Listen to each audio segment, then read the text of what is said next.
राधे राधे राधे राधे राधे। पैर जल के भुन गए हैं। जो भी बोर्ड देख रही हूँ 4 किलोमीटर आगे नहीं आ पा रही हूँ। इतना ज्यादा पैर में छालों में दर्द हो रहा है। हाँ हाँ बेंगलोर मुझे पता है, वो ठरकी बुड्ढा। तो it's my humble request to the government of Govardhan और उत्तर प्रदेश। आई एम लाइक मेरे भाई, मतलब मेरे को अकेला छोड़ो यार। पच पच कर रहा था, अभी पड़ पड़ कर रहा है।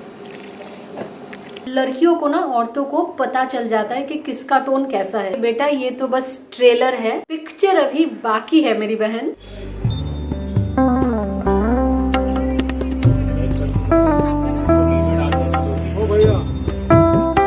तो मैंने फिर से परिक्रमा शुरू कर दी है। इस तरफ थोड़ा छाँव छाँव है तो इसी तरफ से चल रही हूँ। तो जैसे मैंने पहले भी बोला कि मैंने राधा जी का नाम लिया और मैं आगे बढ़ती गई। तो राधा कुंड के बाद अभी आ गई है ललिता कुंड।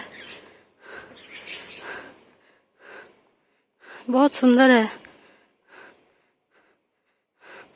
यहाँ पे इतने सारे मंदिर बने हुए हैं। शायद पहले पूजा होती थी। ये है ललिता कुंड, बहुत सुंदर है। गोवर्धन जी के परिक्रमा में जो मार्ग बना हुआ है, जो कच्चा परिक्रमा मार्ग बना हुआ है, इस समय मुझे उस पर भी चलने में तकलीफ हो रही थी क्योंकि पैर में इतना ज्यादा दर्द था। और इसी ड्यूरिंग एक कंक्रीट का रास्ता आ गया, जहाँ जो पीच का रास्ता होता है ना, वो वाला रास्ता आ गया। मेरे पैर अभी तक सिर्फ जले हुए थे, छाले पड़े हुए थे। इस समय मेरे पैर भुन गए थे। मेरे पैर लिटरली भुन गए थे और मुझे पता था कि इसके बाद तकलीफ और ज्यादा बढ़ने वाली है। ये जो बंदर है ना, ये चोर ना है भाई, डकैत है, डकैत, बिल्कुल डकैत है। और मुझे समझ में आ गया कि जैसे मैंने शुरुआत में ही बोला था ना कि मैं ये परिक्रमा किसी और के लिए कर रही हूँ, भगवान शायद एक ही बार में ना ये सारी तकलीफें मुझसे सहन करवा रहे हैं और एक ही बार में शायद हिसाब निपटा देंगे। ये है शाम कुंड।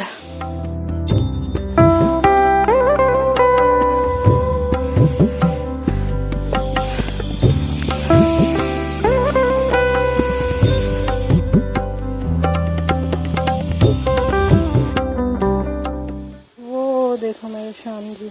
गोवर्धन जी के परिक्रमा मार्ग में ऐसे बहुत सारी जगह हैं। आप अगर YouTube पे वीडियोस देखोगे जहाँ पे आप विजिट कर सकते हो, अपनी हाजिरी लगा सकते हो। लेकिन मेरी हालत ही ऐसी थी कि मैं ना कहीं पे अगर कुछ अच्छा सुंदर कुटिया दिख रहा था, उसकी फोटो या वीडियो लेके मैं अपना मन को थोड़ा शांत करने की कोशिश करी थी, मतलब दर्द से थोड़ा डिस्ट्रैक्ट करने की कोशिश करी थी, क्योंकि इस समय इतना ज्यादा दर्द था। मैं बार बार वहाँ पे गोवर्धन जी के परिक्रमा मार्ग में अगर 100 सीट बने हुए हैं ना, मैं उनमें से 98-99 सीट्स पे मैं बैठी हूँ। ऐसा मेरा हालत था उस समय।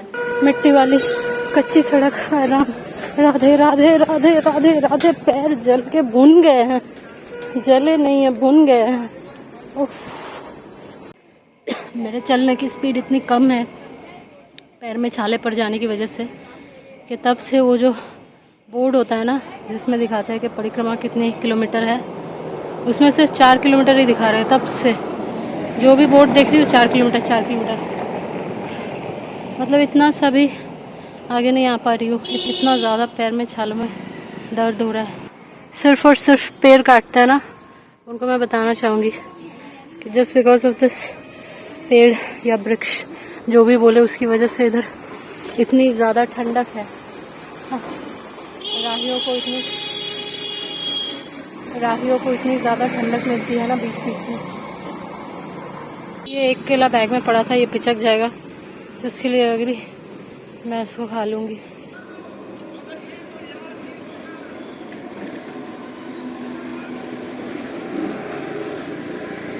चलो चलते हैं।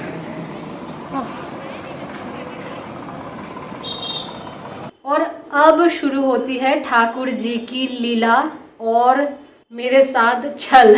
वो जो हमारे भगवान बहुत छली है ना, उनका जो छल है वो अभी से शुरू होता है। ये जो कच्ची सड़क है ना, तो फिर भी चला जा रहा है, लेकिन ये जो कंक्रीट वाली रोड है, इस पर चला ही नहीं जा रहा है।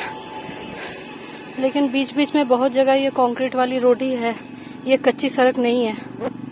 So it's my humble request to the government of Govardhan और उत्तर प्रदेश, प्लीज़ ये कच्ची सड़क पूरे रास्ते बनवा दे परिक्रमा में, क्योंकि बीच बीच में जहाँ पे कंक्रीट है ना, बहुत तकलीफ होती है। एकदम खोलते कोयले जैसा गर्म हो जाता है, तो पैर भुन गए हैं, जले नहीं है, भुन गए हैं। तो अभी वॉकिंग में 40 मिनट ही बचे हैं, लेकिन मेरी वॉक इतनी स्लो है कि 40 मिनट का 2 घंटा लग जा रहा है लिटरली। थोड़ी देर बैठ रही हूँ, फिर चल रही हूँ, बैठ रही हूँ, चल रही हूँ, यही चल रहा है। सच में मैंने इतना भी नहीं सोचा था कि इतना भी मैं करने आ पाऊँगी। सब कुछ राधा रानी की ही कृपा है। तो ये पूरा एरिया जो है, ये सफ़ेद वाला, ये छाला पड़ा हुआ है, ये पूरा सफ़ेद वाला। तो पहले पच कर रहा था, अभी पड़ कर रहा है, मतलब ये उठ जाएगा। और ऐसे ही चलते फिरते बैठते फाइनली कुसुम सरोवर आ जाता है।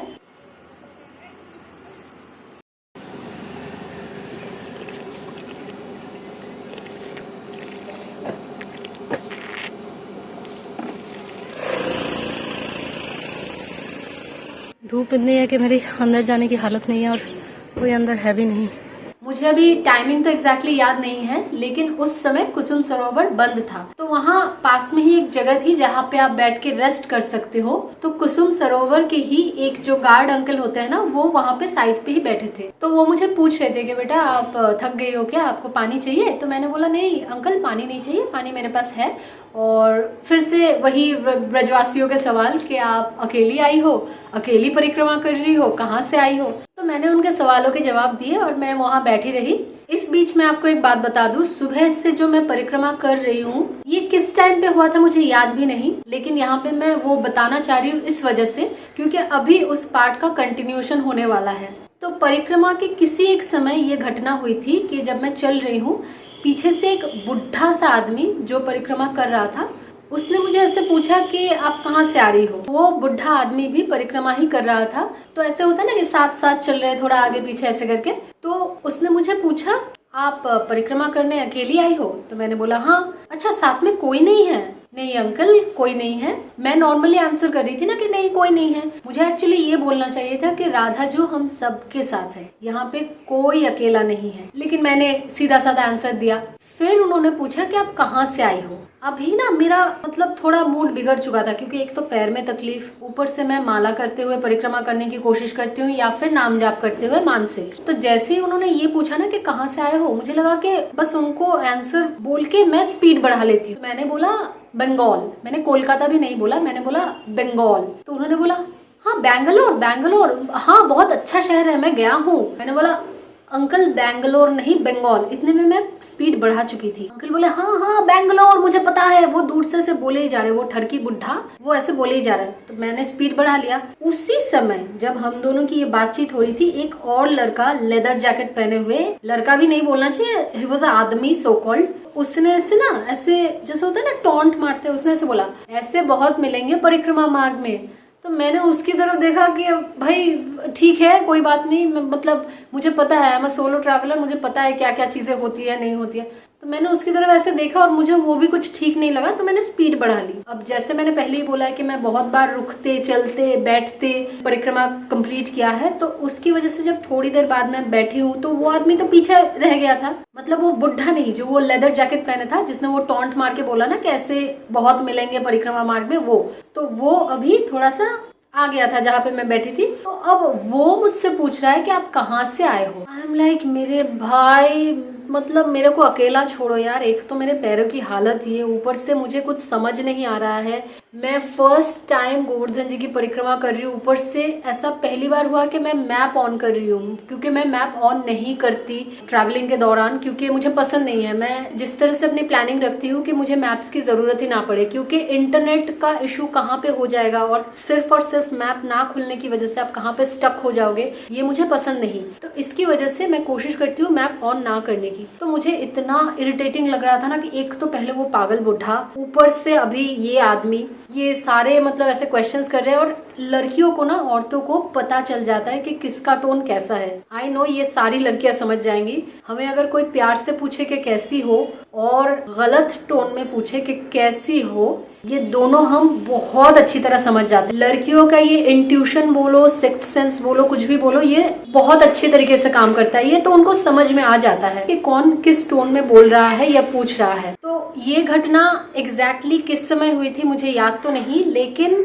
मुझे बाद में समझ में आया कि हमारे कृष्ण भगवान मुझे ये समझाने की कोशिश कर रहे थे कि बेटा ये तो बस ट्रेलर है, पिक्चर अभी बाकी है मेरी बहन।